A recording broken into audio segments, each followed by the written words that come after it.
morning, one and all. It's an honor itself to honor this energetic, dynamic, enthusiastic audience who has gathered here. I, Professor Vandana Sharma, welcome you all on behalf of Sandeep University. On the occasion of inaugural function of guest lecture series of eminent personalities, I welcome all the principals, all the students, staff members, and press media.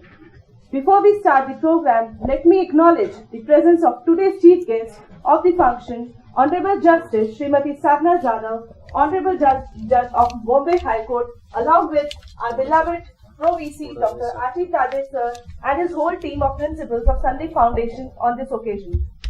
Friends, we are really honored and blessed to have such a personality among us.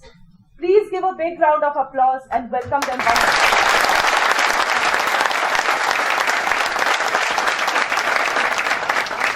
Thank you all. To begin with the inaugural function, let us not forget our traditional lamp lighting ceremony as a tribute to Mother Saraswati of Goddess of Knowledge by the auspicious hands of our guests. I request all the dignitaries to please step forward.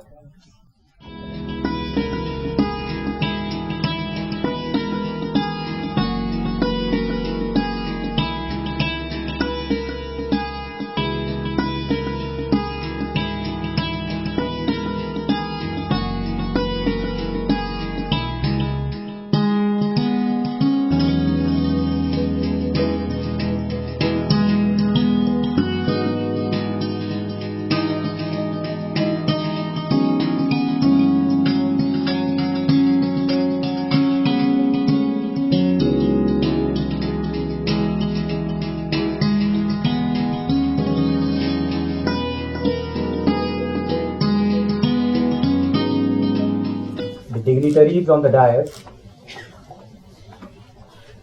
chief guest of the today's function, Honorable Justice Srimati Sadhna Jadhav, Honorable Judge of the Bombay High Court, Honorable Pro-Vice Chancellor of Sandeep University, Dr. R.G. Tate, Registrar of the University, Dr. D.D. Deshmukh, Dr. Lulekar, Principals of the various colleges of Sandeep Foundation, Dr. Roy, Dr. Gande, Professor P.N. Patil, Professor Pawar, Deans of the Sandeep University, distinguished faculty members and dear students. At the outset, I welcome you all in this inaugural function of guest lecture series of Sandeep University 2017. Dear friends, legal profession is one of the noble professions of the society, and law is considered as one of the specific instrument or vital instrument of social change. I can undoubtedly say that law is always an instrumental in respect of every social transformation which occurs in the society. If you dip into the history, it realized that most of the social revolution and the social reformations which occurred in the society, it has a close proximity with the profession of advocacy as well as to the discipline of law. The last but not least, so as to uphold a professional dynamism amongst the students and to have an overall development of the student of law of Sandeep University, it was unanimously decided to organize a guest lecture series of legal luminaries. It is a matter of great pleasure that we have received many consent from the legal luminaries across the country. At this moment, I don't want to disclose the panorama box of these legal luminaries, but what I expect is that you enjoy this academic piece in this academic year 2017. We have with us that Honorable Justice Srimati Sadhna Jadhav. There are few personalities in the life, they are quite inspiriting one. As the value and value orientation is the basic foundation of education system, and law is not an exception to it. We have very stalwart personality and inspiriting personality, more particularly for the student of law, and young budding lawyers. Honorable Justice Srimati Sadhna Jadhav. Honorable Judge of Bombay High Court, Dr. Gandhe, Dr. Deshmukh, Dr. Lulekar, Dr. Rai, Dr. Jadhav, Dr. Bhatte, Professor Pawar, colleagues and friends. I am basically a technocrat, but always wish to be a good listener, because listening skill is one of the most important skill if anyone wants to grow up. We started with the guest lecture series with this motto of listening to the people, taking it to the brain, having analysis of the same, using the same in the days to come to reach to the success what we wish to. And this is what, with this motto, the law department, the School of Law of Sandeep University started with a lecture series. The first was with the National Law University Vice Chancellor, Dr. Bhavani Prasad Panda. And this is what is the second, and many more in days to come for.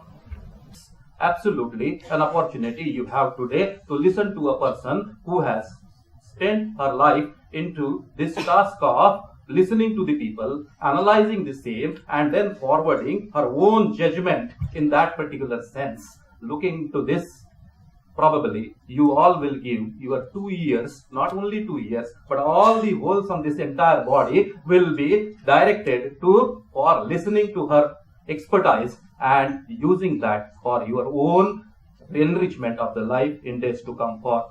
I sincerely welcome you all for this lecture series and hope that this will be one of the memorable sessions in your life in days to come for. Thank you very much.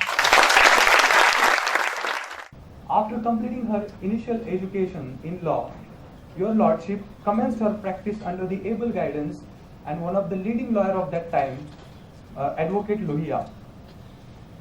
Honorable Madam was then appointed as a Special Counsel for Airport Authority of India Limited and Cement Corporation of India as well.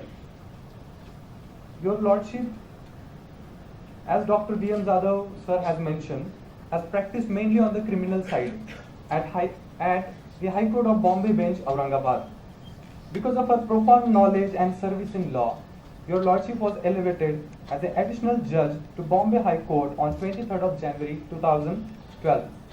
Now, without taking even a single more minute of yours, as we all are eager to listen to her, I, with your big round of applause, call upon Honorable Justice Srimati Sadhna Jadhav ma'am.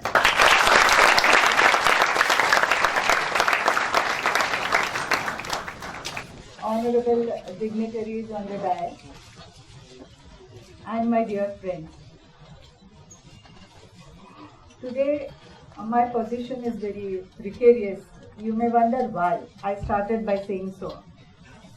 Today, I am caught up between the academicians on one side and the blooming buds in academics on the other side. So, I have to first ascertain as to where I should stand.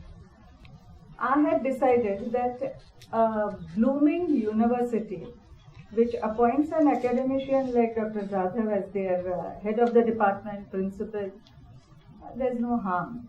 I must meet all of them. And to be very frank, I like to meet students. I like to share my thoughts with them. And I don't stop only at that, but I like to get a feedback also. As was already informed to the students, it is true that I started my practice directly in the High Court with a great legal luminary of those times, and I consider him to be a luminary of today's times also, with late Sri Satyanarayan Loya. And I would like to impress upon all students of law that indeed it is at this stage you need to be told every day, especially in today's circumstances, that this is rather a noble profession and the nobility has to be maintained by you. It was only subsequently that when I did not have much time for the civil side, I had restricted myself to the criminal practice. But then I decided that this system has given me a dignity. It has given me a place in society. It has given me an opportunity to be independent, an opportunity to be a speaker between the judicial system and the lowest man down the ladder. And therefore, only in order to give back to the system what I got from it, I joined the judiciary in 2012. That is precisely the reason why the topic which I chose today is the role of judiciary in empowerment of women. I am not saying equality because equality is enshrined in Article 14, 15, 16 of Constitution of India. Despite that, what were the special needs of a woman to come to this level? Even when I am speaking here before you all today, the first person down the line of history to whom I would be thankful would be Savitribai Phule. If she had not been there, today probably Sadhana Zada would not have been before you. So the whole credit of education for women, especially the fact that it has started from Maharashtra, goes to Savitribai Phule and all my reference.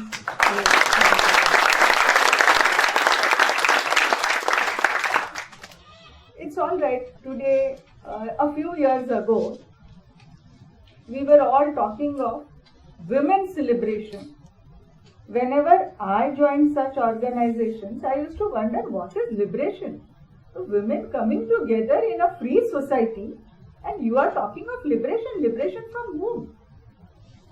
In fact, that was the time when it was necessary for the women themselves to work for the liberation of those women in the rural areas.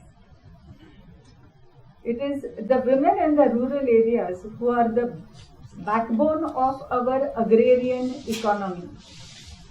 And at this stage, I would take a pride in telling the students and the academicians that my mother-in-law was honored by the governor of Maharashtra with Jizamata Rashtriya Krishi Puraskar. And I am proud of it. You need not be a lawyer, a doctor, an engineer, academician, or a research student just to have a status in the society or to make a mark as a woman, a farmer in a remote place in a village which has the population at that time of hardly 950 people. But she managed the whole agricultural setting of the family. That is because all her sons were studying. So this is how I decided that today I will speak on the contribution of judiciary in empowerment of women. And that case is reported. I would request all the students to read such judgments to know what exactly the Indian judiciary is doing to change the social strata and to transform the society to the level to which we are today. The Supreme Court just did not stop at that. It was said that in case the association does not agree to delete these particular sections in the bylaws, then the police were authorized to see that this woman is not harassed because she approached the Supreme Court. And that is how the Supreme Court had to step in. And women got a right. They always had a right, but they got an opportunity to enroll as makeup artists. there the age of retirement was 30 or at the time of marriage, whichever is earlier. There was no reason for it. Just because she gets married, she would be disentitled to continue with her service. And this was discrimination. This was considered by the Supreme Court. And in the midst of the hearing, the Air India comes with a rule that all right, she may get married, but the moment she conceives pregnancy, she will have to retire or she goes home.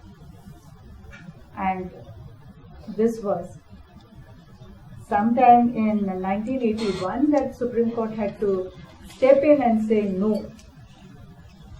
Her potential, her efficiency is not lost only because she happens to get married or she bears a child. And see where we are today.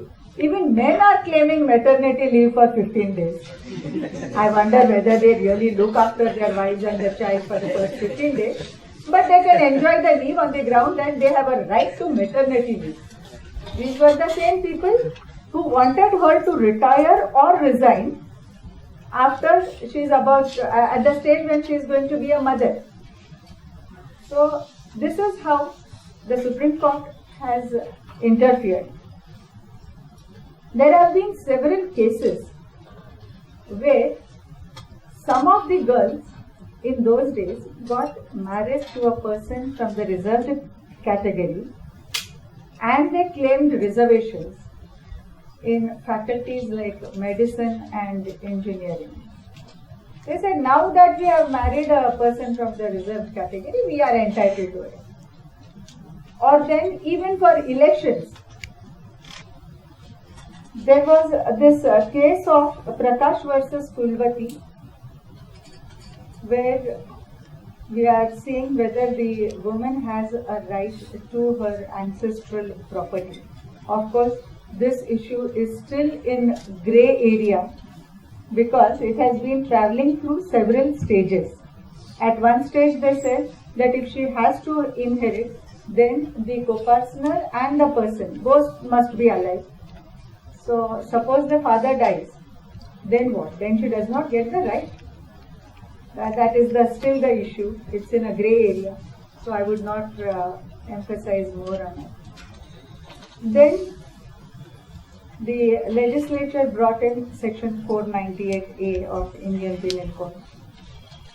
That was after the case of Sharad Sarda, that harassment and cruelty to women in her matrimonial home may lead her to suicide or to cause harm to herself. And therefore section 498A of Indian Penal Code was introduced. But now I would say something what the Supreme Court had to think in today's era as to whether these rights which are given to women, the privileges which are given to women are dehors of their duties. And therefore in the case of Arnesh Kumar, the Supreme Court had to come heavily and say that we have seen that there is abuse of section 498A of Indian Penal Code and it is being used more as a weapon than as a shield. And the Supreme Court had to realize this because that is what we see, and today also we have been seeing this, that there is an abuse of that provision. Somewhere it strikes to the very foundation of the great institution of family. Today we are here to protect the family. As grooming lawyers, you all must take care that whenever you are pleading in any matrimonial dispute, in any civil dispute, see that you don't advise any of the litigant whatsoever. We lawyers, see, I still forget that I'm not anymore a lawyer. The lawyers are basically meant to unite the family, to create the foundation of the family and not to break the family. Today I am taking up criminal assignments and I feel very sorry that the advocates advise the women first to file an application under 125 CRPC, then they go for protection of women against domestic violence, then 498A, and if everything is not over, there is something more, and those are the hazardous provisions like Section 377 of Indian Penal Code, which I have seen many wives invoking almost after 10 years of marriage. It was necessary for me to tell you all this because today you have just started learning law. See that you implement law, you practice law in such a manner that it does not break the fabric of the society. The societal values must be maintained. Fight for the rights. I have told you all these cases only to tell you as to what a lawyer can advise and do something great in the interest of the society. If you see the case of Anuj Garg, you will see that was against the Hotel Association, where women were not permitted to work in bars and hotels where liquor was served. And the reason assigned was that this is something called protective discrimination. No, that is not fair. She has a choice. She has a personal autonomy to choose her profession. And in the profession of her choice, it is the duty of the state and the society. I would emphasize more on society than on the state, because every time you cannot expect the governmental organizations to run after you to protect a woman. No job is humiliating to a woman. If you see, I have actually seen and experienced, of course, that women can cook, wash utensils, and when they step out of the house, they are the best executives in the outside society. She is multitasking. And for the men, I would say that before you humiliate, before you underestimate any woman on the road or in an institution, think of your own family. See that the first person who appears before you in your mind would be your mother and none other. And that is why the time has come to tell, especially all students, that it is time for you to learn to respect women. And unless you respect women, you will not be a whole human being. Because just as Swami Vivekananda had said, that unless a man learns to respect a woman, he will not be a man. Because he was speaking in English and he said, the first two alphabets are WO, which indicate the womb of a person, and then comes the man. And that is why, the reason why I chose this topic today. As a judge today, I expect from every student, from every teenager, even when you grow up as a man, see that this is what is to be done. It is not indirectly to say that just because they have the rights, they don't have duties. You will very rarely find that just because they are given the rights, they don't perform their duties. I am speaking about the women. When I went to Bombay, I was surprised to see the women, the working women especially, because before I was elevated as a judge, I used to go to Bombay only to argue appeals, which I used to take up once in 3 months. I used to go there, but then I was always in a comfort zone and never had time to travel by a local or any other mode. Now, my own staff tells me, they are always fresh. You will see their smiling faces. They clean the vegetables in the local. They prepare the, what you call those articles for their children for their project work in the local. They go home, they cook. They are still happy. They are still working. They have no grievance. For a moment, no woman as a mother, sister or wife will ignore her family. Coming back to myself, let me tell you, of course some of them know me, this is not speaking just to tell you how hard we had to work. But even when I was practicing, I sometimes still remember that when I was frying the vegetables, I used to give dictation to my clerk. And he used to stand in the kitchen, take down the notes, and I used to be happily cooking. We never had any grievance about it. We never said, oh, see how much we have to work. No, we are all the more happy. Just give them an opportunity to ascertain their potential, and they will come out, they will give the best of themselves to you. But for all this, what is necessary is to respect a woman. She should not someday become like an endangered species in the society, in the societal setup. And I am very sure she will not let herself happen. Otherwise, Charu Khurana and others would not have gone to the Supreme Court. So, this is how, at the same time, for the women also, just because they are given rights, just because the legislature has made provisions to protect them, that does not give them a leverage to use these rights and privileges only to harass the family member or to use it as an ulterior motive to achieve something which she cannot achieve. We have to maintain our social fabric. Don't misuse Dowry Prohibition Act. And as far as women, everybody says if Article 14 and 15 is there, why special laws for you? I have given you the reasons. Why special laws? Because she is a special entity by herself. It is the responsibility of the lawyers to guide the society, to maintain the fabric of the society. And this is all what I have to say. I thank the Sandeep University, Dr. Zadar and all members for inviting me here to share my thoughts with all of you. And as a feedback, I think I have given enough of a dose in the morning session.